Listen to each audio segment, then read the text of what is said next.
நேயர்களுக்கு வணக்கம். இன்று நம்மோடு பேசுவதற்காக நாம் தமிழர் கட்சியின் முன்னாள் நிர்வாகி திரு தீனதயாளன் அவர்கள் இருந்திருக்கிறார். அவரோடு பேசலாம். சார் வணக்கம் சார். வணக்கம் வணக்கம். இன்னைக்கு காலையில இருந்து ஒரு வீடியோ வைரல் ஆகிறத பார்க்க முடியுது. அதுல வந்துட்டு நேற்று நடந்த ஒரு நிகழ்ச்சியில அதுக்கு வெளிப்புறத்துல வந்துட்டு ஆதவர்ஜன் அவர்களும் புசி ஆனந்த் அவர்களும் பேசிக்கிறாங்க. அதுல வந்துட்டு ஆதவர்ஜன் அவர்கள் அண்ணாமலையவும் எடப்பாடி அவர்களையும் ஒருமையில பேசுறதா பார்க்க முடிஞ்சது. அதாவது அண்ணாமலை நாசம் 10 கட்சிகள் வச்சுக்கிட்டு ஒரு 18% ஓட்டு வாங்கினாரு. எடப்பாடிக்கு அது முடியல, எடப்பாடியால அது பண்ண முடியாதுன்னு தெரியல அப்படின்ற மாதிரியான வார்த்தைகளை சொல்லியிருக்கிறாரு. இந்த விஷயங்களை எப்படி பாக்குறீங்க? இது தொடர்பா சீமான் கிட்ட கேள்வியை முன்வைக்கும் போது ஆதவர்ஜனா வந்துட்டு என்கிட்ட டீல் பேசினாரு, அதாவது அதிமுக கூட்டணிக்கு நீங்க வந்தீங்கன்னா துணை முதலமைச்சர் பதவியை நான் வாங்கி தரேன்னு சொல்லி பேசினாருன்னு சொல்லி சீமான் அவர்கள் ஒரு பிரஸ் மீட்டை சொல்லிட்டு கிளம்பிட்டாரு. இந்த விஷயங்களை எப்படி பாக்குறீங்க? இதனுடைய பின்னணி என்னன்னு பாக்குறீங்க? சோழியன் குடுமி சும்மா ஆடாது அப்படிம்பாங்க. விதை ஒண்ணு போட்டா சொர ஒண்ணா முளைக்கும். RSS பாஜக போட்டு வளர்க்கிற விஷ செடிகளில் ஒன்றுதான் தமிழக வெற்றி கழகம் நான் கருதுறேன். அதை பல இடங்களிலும் பதிவு பண்ணியிருக்கேன். நேற்று கூட ஒரு சேனல்ல அதை சொல்லியிருக்கேன். ஏன் அப்படின்னா, இங்கே ஒரு நூற்றாண்டு கால திராவிட இயக்க அரசியல் என்பது ஒரு கருத்தியல், ஒரு பண்பாட்டு அரசியல், சமூக நீதி அரசியல். அந்த அரசியலை பாஜக என்பது தன்னுடைய இருப்பிடத்தில் இருந்து இதை அசைக்கவோ ஆட்டவோ முடியவில்லை. இதை எப்படி திராவிடத்தை இங்கே மடைமாற்றம் செய்ய வேண்டும் என்று அவர் கருதுகிறார் என்றால், இவரை போல கைக்கூலிகளை பிடித்துத்தான் இங்கே பாஜகவை கொண்டு நிறுத்த வேண்டிய கட்டாயமும் தேவையும் ஒரு அவசரமும் பாரதிய ஜனதாவுக்கு ஒரு நெருக்கடியான சூழல் உருவாகி இருக்கிறது. அவர்களும் தொடர்ந்து 98 இருந்து திராவிட கட்சிகளோடு கூட்டு சேர்ந்தே கூட அவர்கள் சட்டமன்ற நாடாளுமன்ற தேர்தலிலே வந்தாலும் கூட அவர்கள் தனித்த ஒரு அடையாளத்தை பெற முடியாத கட்சியாக, ஒரு ஓட்டு வங்கி உள்ள கட்சியாக 2014, 19 வரை கூட அந்த கட்சி இங்கே மக்களிடம் எந்த அபிமானத்தை பெற முடியவில்லை. ஆக இவர்களை எப்படி புறந்தள்ளுவது, அவருடைய கருத்தியலை வேறொரு முகாமில் இருந்து எப்படி கொண்டு வருவதற்கான யுத்திகளிலே ஒன்றுதான் நேற்று ஆதவ் அர்ஜுனா கட்டிய அந்த விஷம், வேறொன்றும் அல்ல. ஒரு கட்சியினுடைய துணை பொதுச் செயலாளர், அவர் பல கட்சிகளில் இருந்திருக்கிறார். நம்ம அவரை ஒன்றும் குறைச்சி மதிப்பிடல. அவர் பிரசாந்த் கிஷோரோடு சேர்ந்து திராவிட முன்னேற்ற கழகத்திற்கு பெரிய தேர்தல் பணி ஐடி விங்கிலே ஆற்றியவர் அப்படிங்கிற பெயர்லாம் உண்டு. விடுதலை சிறுத்தைகள் கட்சியிலேயும் மிகப்பெரிய பொறுப்பில் இருந்து அண்ணன் திருமாவளவன் அவர்களுக்கு நெருக்கமாக இருந்து குறைந்த ஆண்டுகளிலேயே மாநாடெல்லாம் நடத்தினாரு. நிறைய பின்புலம் உள்ளவர், பண வசதி படைத்தவர். இன்றைக்கு அவர் யாராக பேசுகிறார் என்று சொன்னால், அவர் பாரதிய ஜனதாவுடைய வாய்ஸாக இருக்கிறார் என்பதுதான் என்னுடைய குற்றச்சாட்டு. ஒரு பொறுப்பிலே இருக்கிற நபர் சாதாரணமாக அந்த நீங்க காட்சியை பார்த்திருப்பீர்கள், பலர் வந்து கொண்டிருக்கிறார்கள். ஆதவ் அர்ஜுனும் புசி ஆனந்தும் பேசுகிறார்கள். இப்படி ஒரு சாதாரணமாக யதார்த்தமாக பேசும்போது ஒரு பொறுப்புல உள்ள நபர் ஒரு பொதுவெளியில் இப்படி பேசுவார் என்று சொன்னால், அது முதலில் தலைமை பண்புக்கு அடையாளம் அல்ல. முதல்ல அது ஒரு மிகப்பெரிய வருத்தத்திற்குரியது. ஒரு பேட்டியிலே சொல்லலாம், அல்லது ஒரு நேர்காணலிலே கூட சொல்லிவிட்டு போகலாம். ஆனால் தனிப்பட்ட ஒரு இடத்தில் அவர் பேசுகிற போது, எடப்பாடிலாம் ஒரு ஆளா, அவர்லாம் ஒரு தலைவரா, அவர் என்ன அவருக்கு ஆள் இருக்கு, அண்ணாமலைகிட்ட ஆள் இருக்கு அப்படின்னு 2 பேரையும் கம்பேரிசன் பண்றாரு அப்படின்னா, இதெல்லாம் யதார்த்தமாக பேசுவதல்ல. இப்படிலாம் ஒரு கருத்தை விதைத்து அதன் மூலமாக இங்கே பாஜகவை காரூன்ற செய்வதற்கான ஒரு முயற்சியிலே தான் அவர்கள் இறங்கி இருக்கிறார்கள் என்பது என்னுடைய கருத்து. அது எடுபடாது. ஏன்னா தமிழக வெற்றி கழகம் என்பது ஒரு திராவிட தமிழ் தேசியம், திராவிட கோட்பாடு என்கிற அடிப்படையில் கொள்கை தலைவராக பெரியாரை முன்னிறுத்தித்தான் அவர்கள் அங்கே விக்கிரவாண்டியிலே மாநாடெல்லாம் நடத்தினார்கள். ஒரு அரசியல் கட்சி துவங்கி இன்றைக்கு வரை அது ஒரு பண்படுத்தப்பட்ட கட்சியாக, ஒரு கட்டமைக்கப்பட்ட கட்சியாக, ஒரு கொள்கை சார்ந்த பகுதி நேர ஊழியர்களை கொண்ட கட்சியாக அப்படின்னா அதெல்லாம் இல்லை. ஒரு டிராமாட்டிக், இது ஒரு டிராமா தான். ஒரு பொழுதுபோக்கு அரசியல் என்பார்களே, அது போல பொழுதுபோக்கு அரசியல் கூட சொல்ல முடியாது, ஒரு சோம்பேறி அரசியல் அப்படித்தான். அதாவது இந்த அரசியல்வாதிக்கு நேரம் காலம்லாம் கிடையாது. பொது வாழ்க்கைக்கு வந்துட்டா அவனுக்கு நேர காலமா இருக்கு, மக்களை சந்திக்கிறதுக்கு, போராடுறதுக்கு. அதுக்குள்ள நேர காலம்லாம் கிடையாது. ஆனா இவங்க எல்லாம் டைமிங் ஃபிக்ஸ் பண்ணி தான் வந்து அரசியல் பண்றாங்க. அவங்களுடைய பாணி அப்படி இருக்கு. அதனால வந்து இவங்க எல்லாம் வந்து தங்களுடைய பணத்தை காப்பாற்றுவதற்கும் தங்களுக்கு ஒரு அடையாளம் வேண்டும் என்பதற்காக ஒரு கட்சியில் இருக்கிறார்களே ஒழிய கொள்கை சார்ந்த கட்சியாக அதை நாம் பார்க்க முடியாது.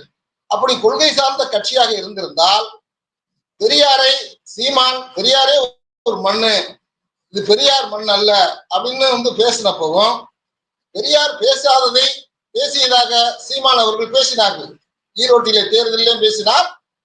பெரியார் பெண்கள் குறித்து தவறான விமர்சனத்தை வைத்தார் என்றும் பொதுவெளியிலேயும் பேசி அதற்கு நல்ல பாடத்தையும் அவர்கள் கற்பித்தார்கள். ஆனால் அப்பொழுதெல்லாம் சீமானை பற்றி எந்த விமர்சனம் வைக்கவில்லை. இது பற்றி அந்த கட்சியிலே கேட்டபோது அவர் நடந்த மாவட்ட செயலாளர் கூட்டத்தில் சொல்லுகிறார், நாங்கள் சீமானை எல்லாம் ஒரு பொருட்டான ஆளாகவே மதிப்பதில்லை.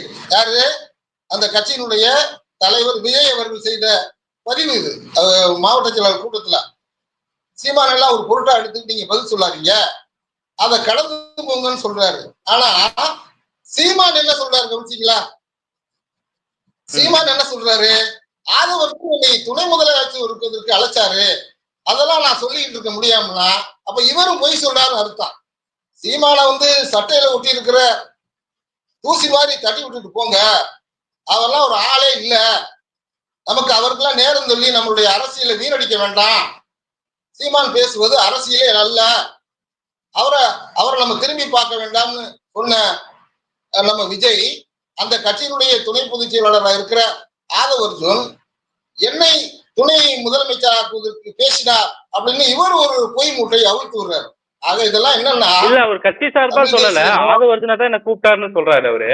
ஏன்னா கட்சி சேர்றதுக்கு முன்னாடியே ஆதவர்ஜுனா வந்துட்டு அதிமுக சேர போறதாகவும் ஒரு தகவல் வெளியாகி இருந்தது, அப்பவே ஒரு பேச்சு இருந்தது. அதே சமயம் நாம் தமிழர் அதிமுகவோட கூட்டணி சேர்வாருன்னு ஒரு பேச்சு இருந்தது. அந்த விஷயத்த நம்ம குறிச்சு பார்க்கலாம் இல்லையா? கட்சி சார்ந்தே அவர் பேசல, தாவேக சார்ந்த அவர் பேசல. அவர்லாம் ஒரு புரோக்கர் தானே, ஒரு மீடியேட்டர் தானே, அப்படித்தானே இருப்பாங்க. இவங்கெல்லாம் வந்து அரசியல்வாதி கிடையாது. இவங்க வந்து பொது வாழ்க்கைக்கு வந்தவர்கள்லாம் ஒரு யோகியமானவர்கள் நாணயமானவர்கள் கிடையாது. இவங்கெல்லாம் ஒரு புரோக்கரேஜ் பண்ற அரசியல் தான். அதனால இந்த டிராமா எல்லாம் நடக்கும். இன்னைக்கு இங்க திமுகவை எப்படி வீழ்த்துவது அப்படின்னு பலம். அதனால இந்த பேச்சுவார்த்தைகள்லாம் நடக்கிறதுக்கு வாய்ப்பு இருக்கு. ஆனால் சீமானை முதலமைச்சராக்குவதற்கு என்னிடம் பேசினார் என்பது எந்த ஆதாரத்தின் அடிப்படையில் சொல்றது?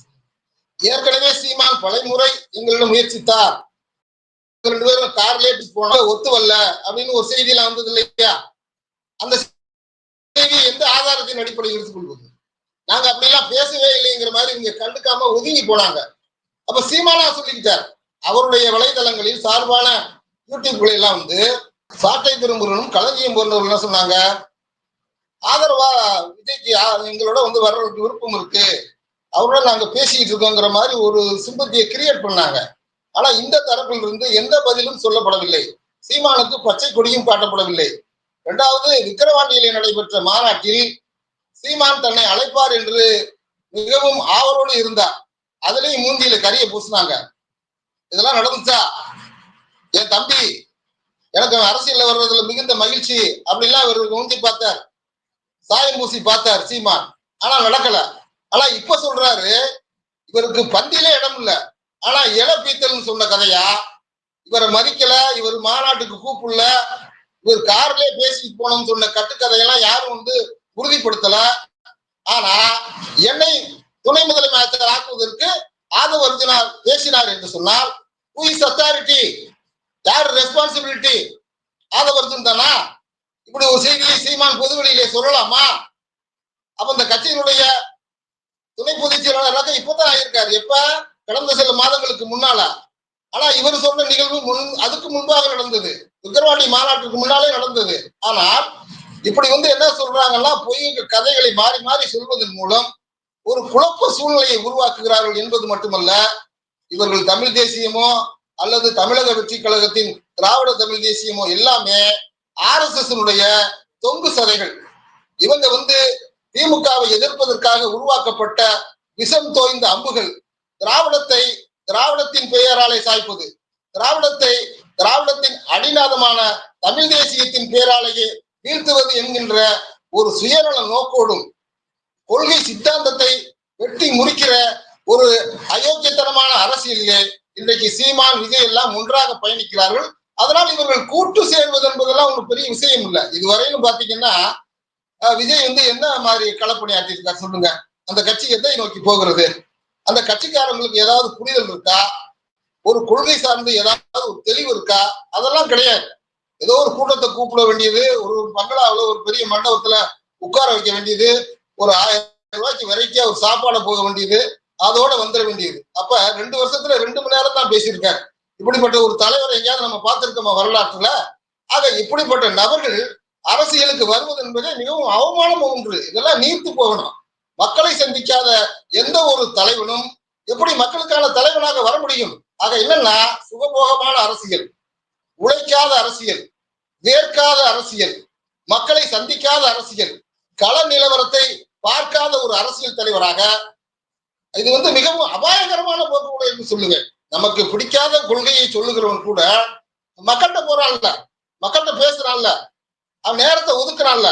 ஆனா விஜய் எத்தனை களங்களை சந்தித்திருக்கிறார், எத்தனை போராட்டங்கள் வந்திருக்கிறார் அப்படின்னு சொன்னா அதை விரல் விட்டு எண்ணி விடலாம். ஆக அரசியல் கட்சிக்குரிய எந்த தகுதியும் இல்லாத அந்த கட்சியில இருக்கிற ஆதவர்த்தவன் பேசுவதெல்லாம் ஒரு பொழுதுபோக்காக தான் நம்ம எடுத்துக்க முடியுமே ஒழிய இதை சீரியஸா எடுத்துக்க முடியல. இதையும் தாண்டி நாம் இன்னும் சொல்லுவது என்று சொன்னால், திமுகவை இன்றைக்கு சாய்ப்பதற்கு, இவர்களை எல்லாம் பயன்படுத்துவதற்கு பிஜேபி வளையத்தில் இருக்கிறார்கள். இவர்கள் எல்லாம் ஒன்று சேர்வதற்கான வாய்ப்பும் இருக்கிறது. அதனால உனக்கு துணை முதலமைச்சர், எனக்கு துணை முதலமைச்சர், நான் 2 வருஷம் இருக்கேன், நீ 2 வருஷம், இப்படிலாம் ஒரு செய்தி வருது இல்லையா?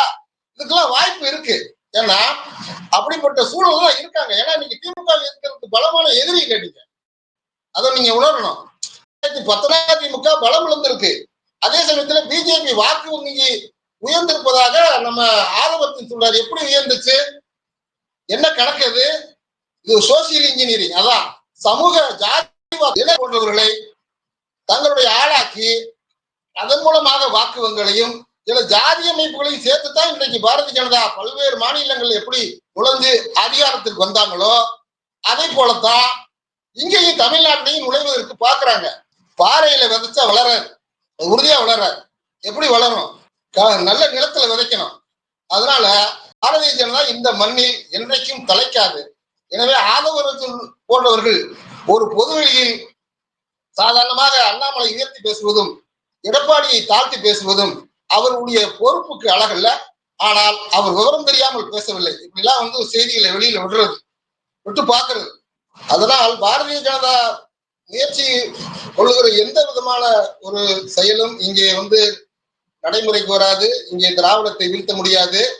இன்னும் சொல்ல போனால் கருவாடு மீனாகாது, கறந்தபால் மடி புகாது, விழுந்த கனியும் உதிர்ந்த மலரும் மீண்டும் மரம் புகாது, இறந்தவர் மீண்டும் பிறப்பதில்லை, ஒருபோதும் இங்கே தாமரை மலரப் போவதில்லை.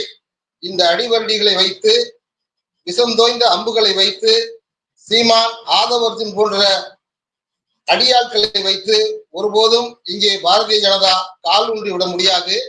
இவர்களின் கொத்தடிமைகளாக இருந்து கட்சி நடத்துகிற இவர்கள் வருகிற 2026 தேர்தலில் தகுந்த பாடத்தை கற்றுக்கொள்வார்கள் என்பதை இதன் மூலம் பதிவு செய்ய விரும்புகிறேன்.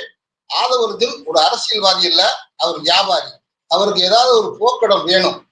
சீமான் RSS ஆல் வளர்க்கப்பட்ட கத்துக்குட்டி. நிறைய விஷயங்களை பகிர்ந்தீங்க தோழர், மிக்க நன்றி. சரி.